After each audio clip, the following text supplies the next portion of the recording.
Welcome to another deep dive. Today we're going to try to unpack something pretty complex. It's the relationship between war and politics. We've got some great excerpts for this deep dive from this text called War and Politics, the symbiotic relationship. It's pretty fascinating stuff. Oh, yeah, for sure. And, the text just dives right in. It starts with that famous quote from Karl von Clausewitz, war is politics by other means. Yeah, I've heard that one before. But I've got to say, it always seemed a bit oversimplified to me. I mean, how can you say that something as chaotic and destructive as war is just politics? Well, that's a good question. And actually, the text spends a lot of time unpacking that idea. You see, Clausewitz was arguing that even though war is brutal, it's ultimately a tool that states use to try to achieve political goals. Okay, so you're saying it's not just about brute force. There's strategy involved, like there's some thought behind it. Exactly. It's all calculated. Think of it this way. If a country can't get what it wants through diplomacy, well, war might be the next option. It's all about using military force to get your way, to redraw borders, to change regimes. I see. So it's about power then. Absolutely. And the source uses ancient Rome as a perfect example. Oh, right. Rome, they were always fighting somebody. They were. But it wasn't random. It was all part of a grand political strategy. I mean, think about it. They wanted resources. They wanted to control trade routes. They wanted to be the dominant power in the world. And their military campaigns, well, they were the tool to make that happen. So you're saying conquering new territories wasn't just about glory, it was about politics. Exactly. They used war to get more powerful, to expand their territory, to build their empire. Wow. So this war as politics thing, it really was central to how Rome operated. Oh, absolutely. For them, war was just another part of politics. Okay, so we see how this played out back in the ancient world, but what about more recently? Does this idea still hold up in modern times? Well, the text argues that it absolutely does. Yeah. Even though the battlefields and the weapons have changed, the underlying principle is the same. Take World War I, for example. World War I, wasn't that triggered by the assassination of Archduke Franz Ferdinand? It was. That was the spark. But that spark wouldn't have caused such a huge war if things hadn't already been so tense politically. You had all these major powers competing with each other. They all wanted to be on top. Plus, you had all these different ideologies clashing. And then there was this complicated web of alliances that drew countries into the war, even if they weren't directly involved at the start. Yeah, it's like all those alliances were just waiting to be tripped. One little thing went wrong and boom, everybody's at war. Yeah, pretty much. Yeah. And the consequences were massive. Millions of people died, empires collapsed, and they had to completely redraw the map of Europe. Speaking of reshaped maps, the text also mentions the Cold War, right? Wasn't that all about ideology? It was. The Cold War is actually a really interesting example of how different ideologies, like in this case, capitalism versus communism, can lead to conflict on a global scale. Of course, the superpowers, the U.S. and the Soviet Union, they never actually fought each other directly. Right, but they did have all those proxy wars. Exactly. They used proxy wars to fight their battles indirectly. To be honest, I'm still a little fuzzy on what a proxy war actually is. Basically, it's when major powers support different sides in a conflict. They might send money or weapons, or even provide training, but they don't actually send their own troops to fight. Ah, so it's a way to fight without actually fighting. You got it. And the Cold War was full of these proxy wars. Korea, Vietnam, Afghanistan. These were all places where the U.S. and Soviet Union were trying to increase their own power and influence, but they never directly fought each other on the battlefield. It's like they were playing some kind of high-stakes chess game, using other countries as their pieces. A very good analogy. And, this leads to another interesting point the text makes. Sometimes the real reasons for a war are hidden. The source actually talks about the Iraq War. Remember how it was all about weapons of mass destruction? Yeah. Well, the source suggests that maybe those weren't the real reasons. Maybe it was more about controlling oil and increasing geopolitical power. Makes you wonder how often those in power use fancy words to hide their real agendas. It's a question worth thinking about for sure. The text really stresses how important it is to think critically and to question what we're told, especially when it comes to war. Okay, so we've talked about how political stuff can lead to war, but the text also argues that war can expose problems within a political system. How does that work? Well, let me give you an example. The Vietnam War. It was initially framed as a way to stop communism from spreading. Right. But as the war went on and more American soldiers died, a huge anti-war movement started to grow. Yeah, I remember learning about that. Well, people started questioning why the U.S. was even involved in the war in the first place. And then the media started reporting on all the terrible things that were happening. The atrocities and the mistakes the military was making. Public opinion turned against the war, and this put huge pressure on the government. So the war, in a way, forced America to look in the mirror and see some things they didn't like. Exactly. It showed the difference between what the government was saying and what was actually happening. It caused a huge debate about how much power America should have in the world and whether it was right to be involved in this war at all. So even though the U.S. lost the war, it sounds like it had a big impact on their politics and society. Oh, it did. It changed the relationship between the American people and their government. It's pretty incredible when you think about it. It really is. But hold on. The text also says that war can actually be used to increase a leader's power, too. So which is it? Does war weaken governments or make them stronger? That's the thing about war. It's complicated. It can do both. It can show the cracks in a system, but it can also create a situation where people are scared and uncertain. And leaders can use that fear to their advantage. One example the text uses is the Patriot Act. That was passed right after 9/11. Oh, right. I remember that. It was all about making America safer from terrorists. Exactly. And of course, everyone wants to be safe. But the thing is, the Patriot Act also gave the U.S. government a lot more power to spy on people. You mean like wiretapping and stuff? Yeah, things like that. They could tap phones without a warrant. They could detain people without charging them. And it really blurred the lines between the police and the intelligence agencies. So it was like a trade-off. More security, but less freedom. Right. And the text points out that this kind of thing happens a lot throughout history. When there's a war, leaders often use it as an excuse to grab more power. They say it's necessary to protect the country. And sometimes those powers stick around even after the war is over. It makes you wonder if sometimes those leaders are actually planning for that all along. Maybe. It's definitely something to think about. And the text also mentions Margaret Thatcher and the Falklands War. You see, her popularity was dropping back home. Right. But then this conflict with Argentina over the Falkland Islands popped up, and she used it to her advantage. Wait, so you're saying a war over some tiny islands helped her politically? Exactly. By winning the Falklands War, Thatcher made herself look strong and decisive, and that really helped her stay in power.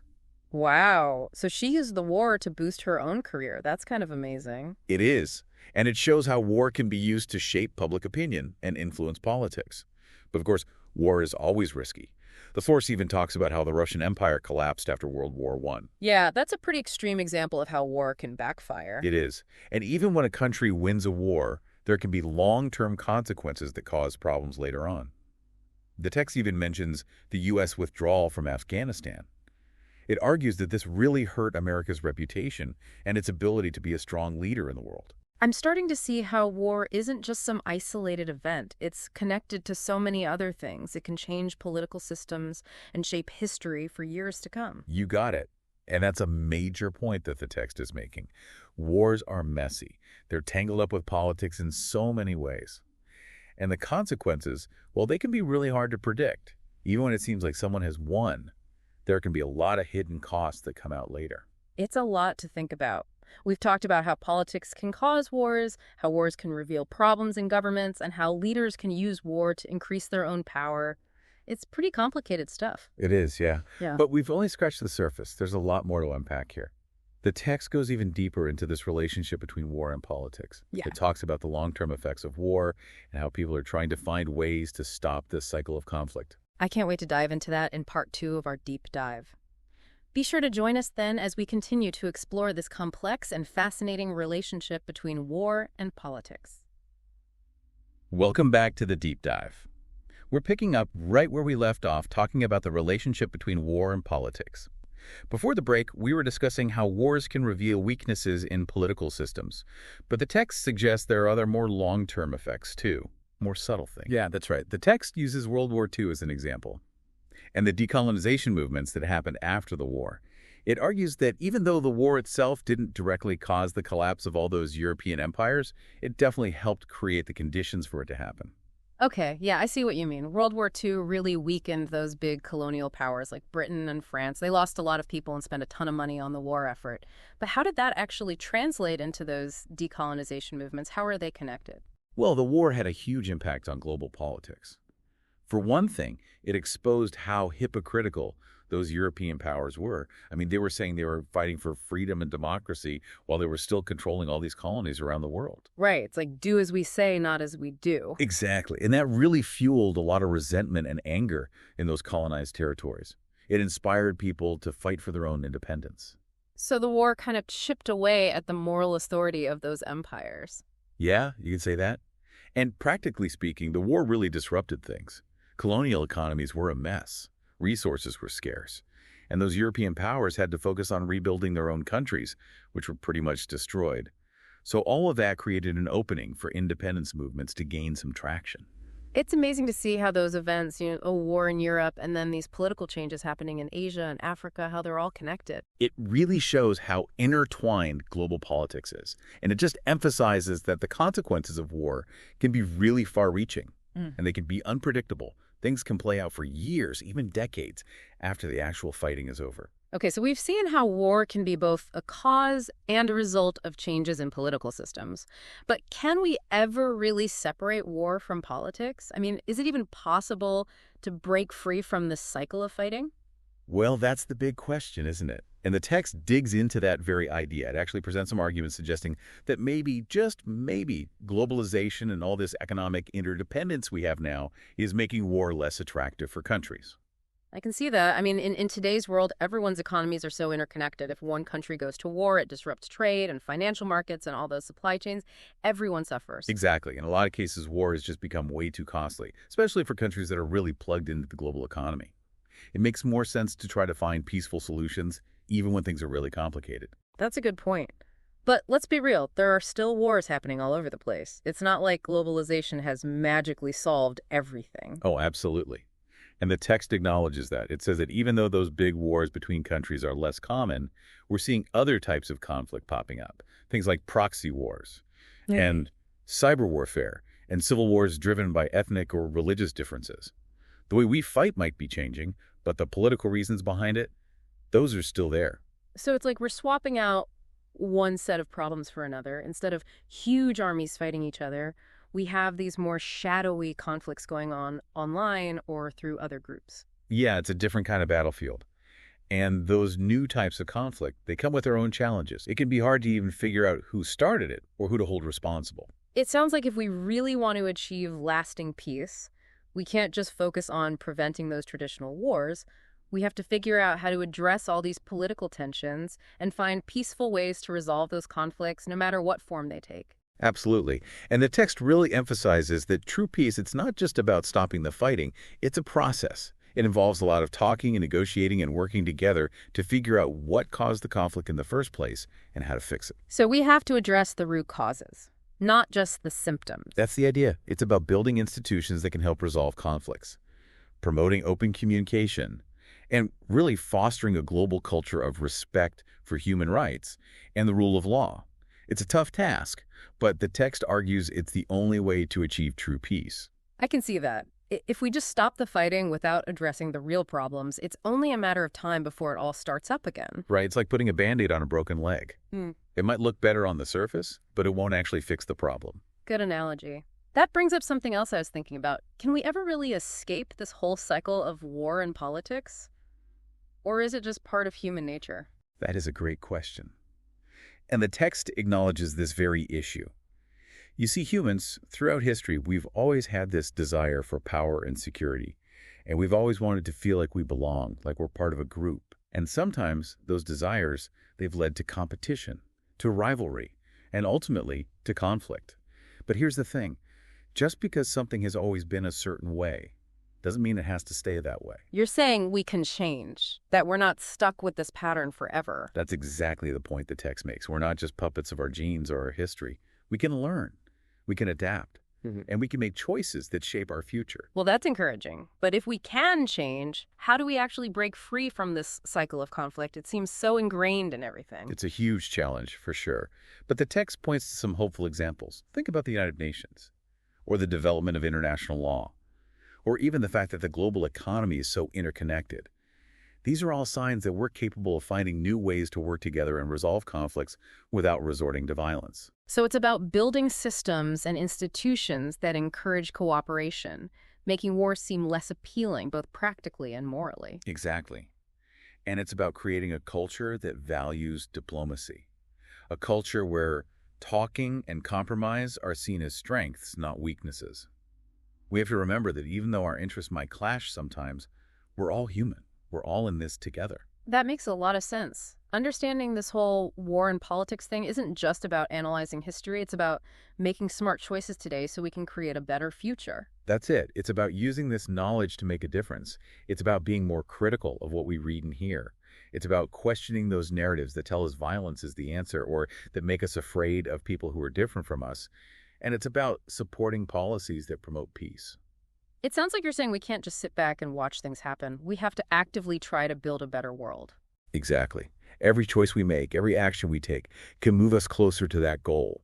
It's about holding our leaders accountable, supporting those groups, working for peace, and never forgetting that we're all connected. Powerful stuff. Before we wrap up this part of the deep dive, I think it's important to acknowledge the gravity of this topic. It's easy to get lost in the historical analysis and all these theoretical ideas, but we can't forget that war has a real human cost. You're so right. It's easy to get caught up in the big picture. But we can't forget that behind every statistic, every battle, every political decision, there are people whose lives are being torn apart. We have to remember that. It's a good reminder. And as we head into the final part of our deep dive, I think it's important to keep that in mind, that human cost of war.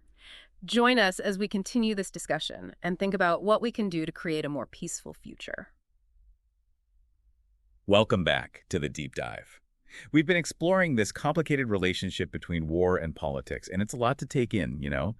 We started with ancient Rome, then we talked about the Cold War, proxy wars, all these shifting political landscapes, and it all seems to lead to one big question. Can we actually break free from this cycle of conflict? Or is it just, I don't know, baked into human nature somehow? Yeah, it's the question that just keeps coming back, doesn't it? And the text, War and Politics, it really tackles it head on. It acknowledges those deep human drives, for power, for security, for a sense of belonging, and how those drives have often led us to the battlefield. Yeah, I mean, just look at history. We're always fighting over something. Land, resources, ideas, you name it. It's kind of discouraging. It is. But here's where the text takes a turn, and it's a hopeful one, I think. It argues that just because things have been a certain way doesn't mean they have to stay that way. We're not just like robots programmed to repeat the same patterns over and over again. Okay, so there's hope. We're not doomed to just keep fighting forever. Whew, that's a relief. But if we can change, where do we even start? How do we shift those deep-seated behaviors and actually create a world where peace is the norm? Well, it's a huge undertaking, no doubt. But the text points to a few key areas where change is possible. And honestly, maybe it's already starting to happen. Think about international institutions like the United Nations.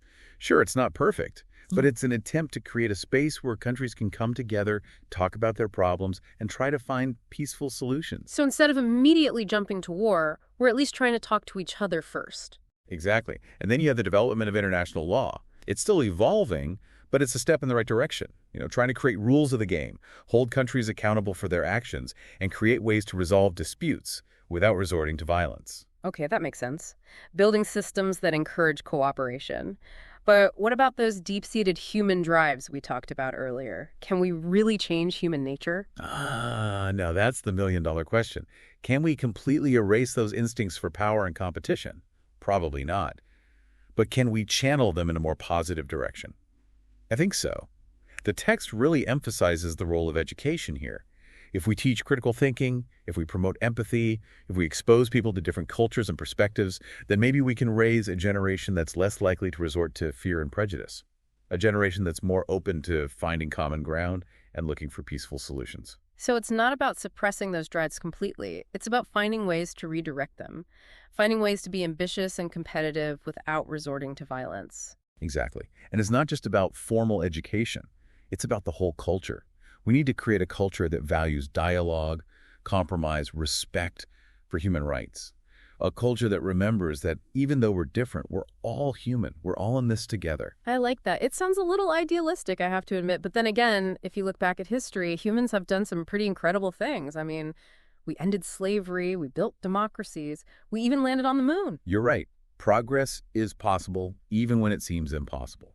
The most important thing is to never lose hope, to never stop believing that we can create a better world. That's a great point. So as we wrap up this deep dive into war and politics, What's the takeaway for our listeners? What can they do to help create a more peaceful future? Well, it starts with awareness. The more we understand those forces at play, the historical patterns, the political motivations, those deep human drives, the better equipped we are to make good choices. We need to be critical of the information we're bombarded with every day, question those narratives that glorify violence or try to make us afraid of other people, and most importantly, get involved. So it's not enough to just sit back and hope for the best. We have to actually do something. Exactly. Every conversation we have, every action we take, every vote we cast, it all adds up. We have to hold our leaders accountable. We have to support organizations working for peace. And we have to keep reminding ourselves that we're all connected. We're all part of the same human family. I love that. This has been an amazing deep dive. Enlightening, a little overwhelming at times, but ultimately hopeful. We may be facing some huge challenges, but I'm walking away feeling like we can actually create a better world. Me too. This relationship between war and politics, it's complicated, but it's not set in stone.